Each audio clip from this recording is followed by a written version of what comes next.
Bonjour mes amis, aujourd'hui je vais vous montrer donc une petite astuce pour donc refaire là ce joli napperon que ma maman avait réalisé quand elle était jeune fille. Et donc elle avait fait un tour ici avec l'aiguille, donc on voit bien les petites piqûres de l'aiguille, et le coton c'est complètement déchiré. Donc j'ai défait donc cette bordure.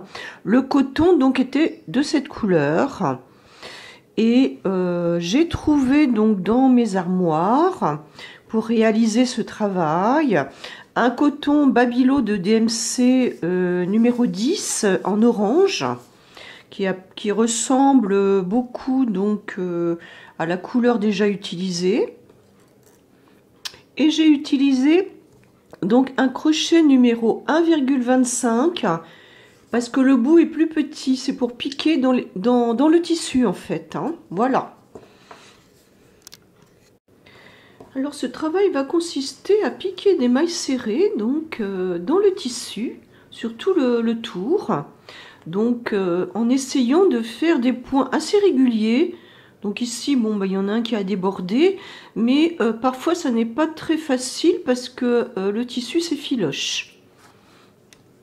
Donc j'ai conservé les arrêts ici. Donc ça, je vais pouvoir donc le couper. Donc c'est un arrêt de couture avec un nœud.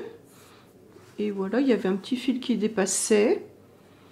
Donc ici je vais laisser parce que bon c'est l'arrêt de la broderie, je ne vais pas y toucher, je peux pas refaire un nœud plus près, donc voilà.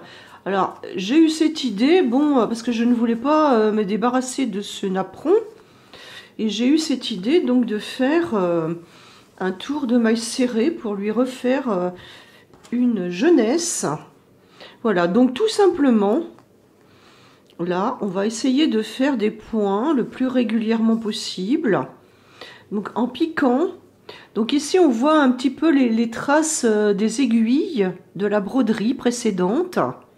Et donc, bon, son napperon, il doit avoir, je sais pas, 60-70 ans. Hein, ou quelque chose comme ça, voilà. Donc, il n'est pas de première jeunesse. Donc,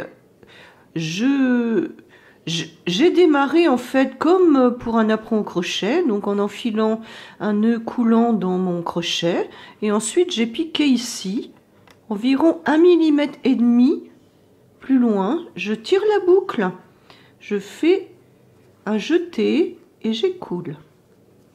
Donc je recommence. Donc là je vais piquer environ 1,5 mm plus loin. Alors moi je sais que j'ai un tissu qui glisse et des fois je me retrouve avec le crochet piqué 3 mm plus bas, hein. Donc voilà, tout simplement. Donc on va piquer ici. J'attrape la boucle derrière, je la passe par devant, je fais un jeté et j'écoule. Donc je continue. Je ne vous cacherai pas que c'est long.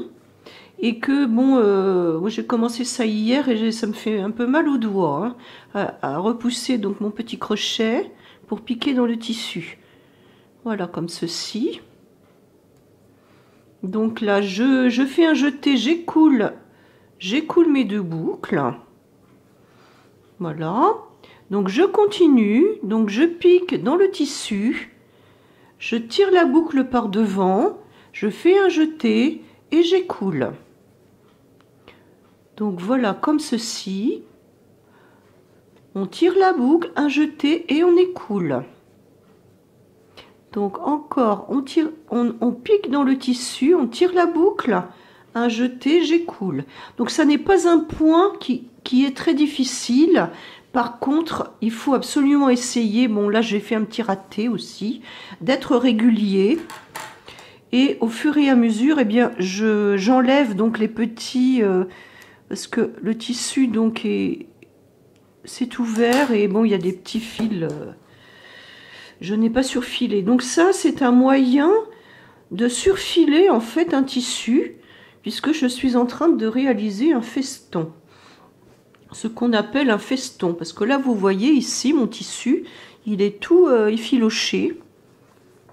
Alors d'une part, là, je vais couper en fait les plus grands morceaux.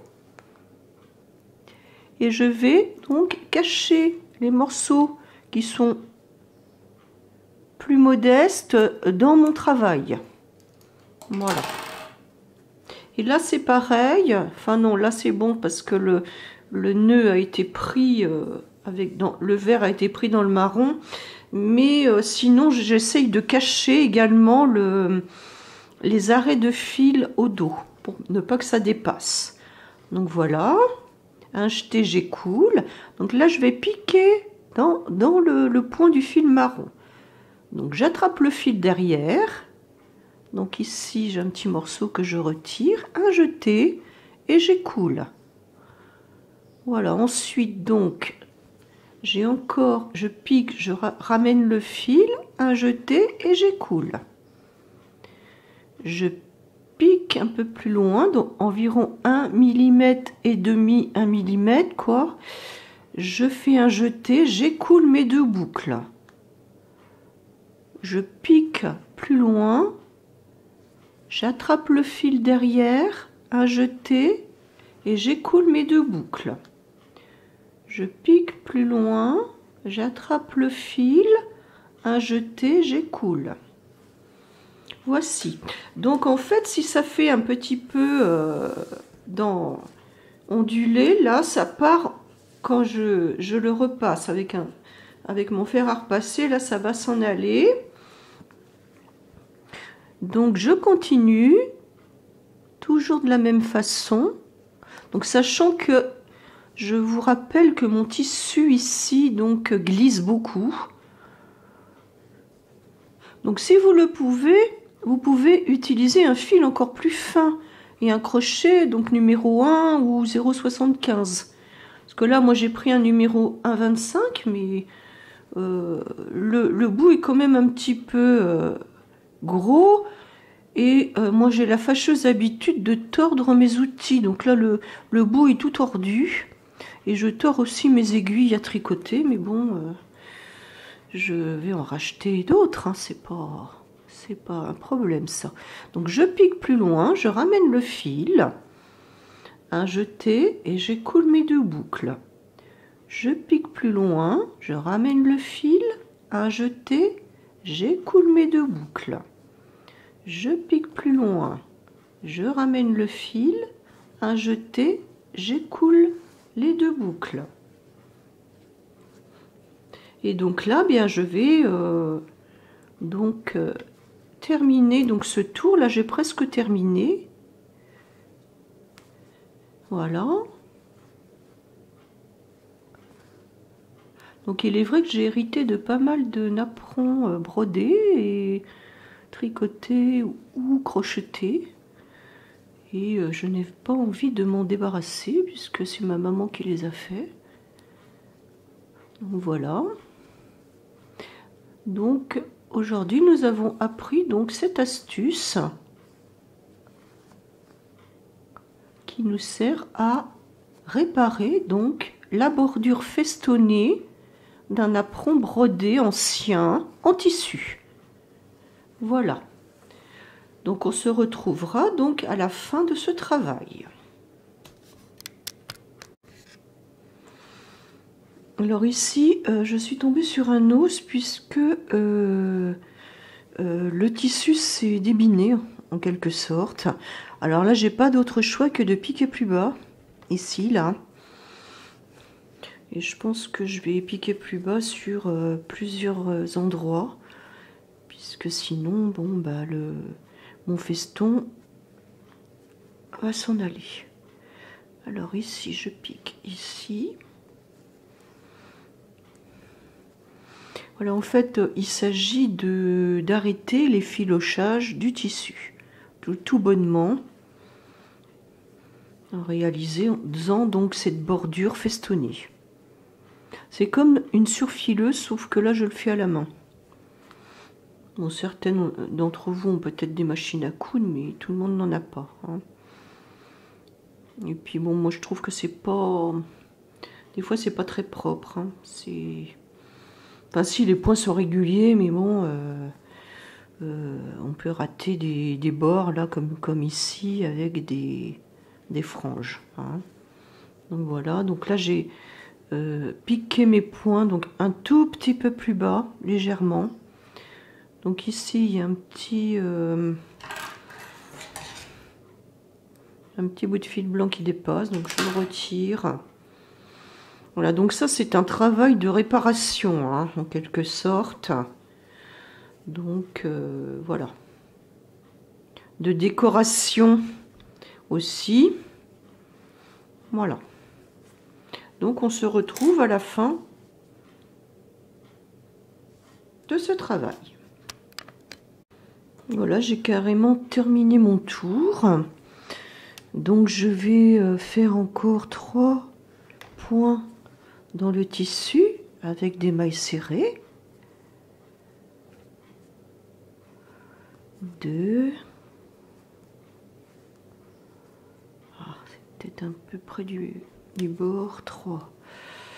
Mais bon, comme les 2 mailles qui encadrent sont assez loin, ça ne bougera pas. Donc j'arrive là à l'endroit où j'ai démarré. Donc voici le démarrage de la bobine avec le nœud coulant. Je vais piquer ici dans la tête de la première maille serrée en prenant donc les 2 brins. Je passe mon fil, je fais un jeté et je coule. Pour arrêter, voici. Donc maintenant on va couper ce fil. Pour arrêter le travail, eh bien, je vais donc passer le fil à l'intérieur de la boucle. Voilà, comme ceci. Alors à présent, donc, je vais rentrer donc mes fils. Alors, vous voyez le travail, donc c'est légèrement ondulé, mais avec un petit coup de fer à repasser, ça va disparaître. Donc je vais enfiler ici. Donc je vais commencer par le fil de démarrage. Donc j'utilise une aiguille à laine, à la différence des aiguilles à canevas, elle a le bout piquant. Je vais piquer 2 fois au même endroit ici, peut-être 3 fois parce que là je pique c'est un petit peu mou. Donc je vais repiquer une 3e fois et je vais perdre le fil ici dans les mailles de l'arrière. Toujours perdre le fil pour l'arrêter dans la même couleur. Ça évite des petites surprises. Voilà, donc là, je pense que ça ne se verra pas. Repérez bien où passe l'aiguille. Ça vous fera voir où va passer votre fil. Voilà, donc ici je vais couper comme ceci. À présent, bon, ben, je vais arrêter là ce fil de fin.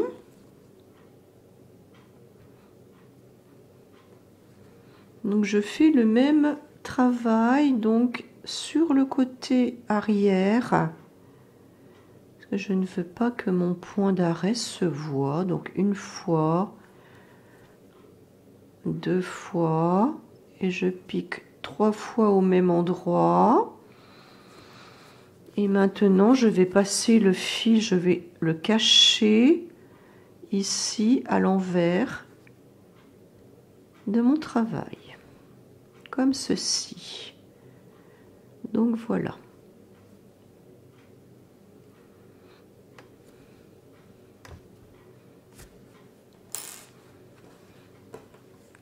Donc là, à l'identique que précédemment, donc je tire un petit peu sur le fil afin qu'il se rétracte donc à l'envers de cette couture. Donc voici, aujourd'hui on a appris à festonner donc un apron en tissu à la main en maille serrée. Je vous remercie.